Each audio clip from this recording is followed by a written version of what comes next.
when I create an illustration, I try to also keep in mind that it could be used as an interactive illustration for online, or as an animation, or just as a GIF maybe for one of the other sites. The images are really seductive on any mobile platform, and they're a really important part of the digital setup. If you just look at a screen or a mobile or an iPad and you're confronted with just a slab of type, which might look like the Rosetta Stone, you're not going to be drawn in. What you need is seductive images, and I see my role as providing those images, whether they're moving or still.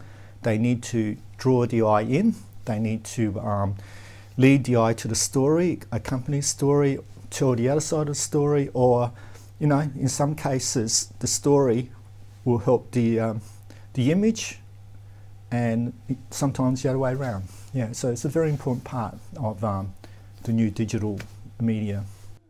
I like to think that a commissioning editor, once they commission me, would be able to say,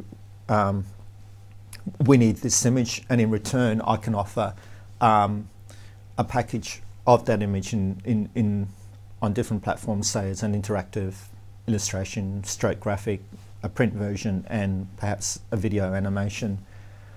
It sounds like a lot of work, but I've found ways and explored ways of turning these things around really quickly over the last few years, and with all the new technology we have now, I'm able to do stuff that even a year or two ago would have been impossible to get up and running.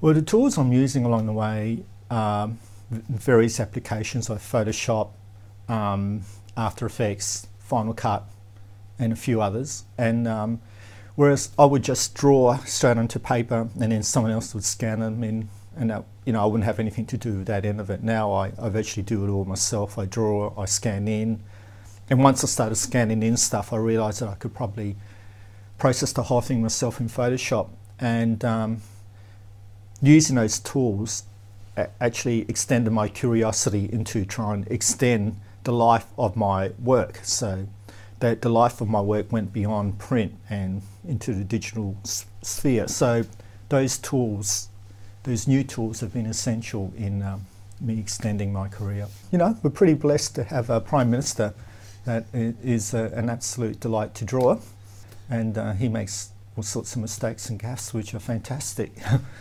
Kevin Rudd was a fantastic victim. Julia, they've all been quite good. Johnny Howard, they all grow into their caricatures, so they've been quite good. Myself and a collaborator I've been working with, a singer-songwriter, we get well-known songs, and really well-known songs, and we change the lyrics slightly, so you actually think it's the real song, but once you listen, the lyrics have been changed. And we did one of Clive Palmer. Contribute to the nation and the ideas to get the country moving and move on, and that's what we'll do.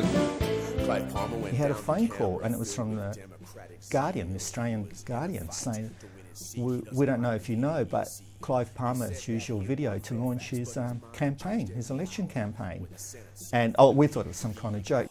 It was true. He had, there it was in the background, big screen, playing on a big screen, and a full convention centre, and he was walking up into the stage, to introduce himself in the party. But I'm not sure that Clive actually knows that was a parody, that was a send-up. He used it to launch his campaign, and from that point on, whenever he appeared on the radio, he used the song to introduce himself. I'm not going to spend a lot of time in Canberra. I'm going to spend a lot of time in Fairfax, in Australia, and throughout the world, because I am a citizen of the world.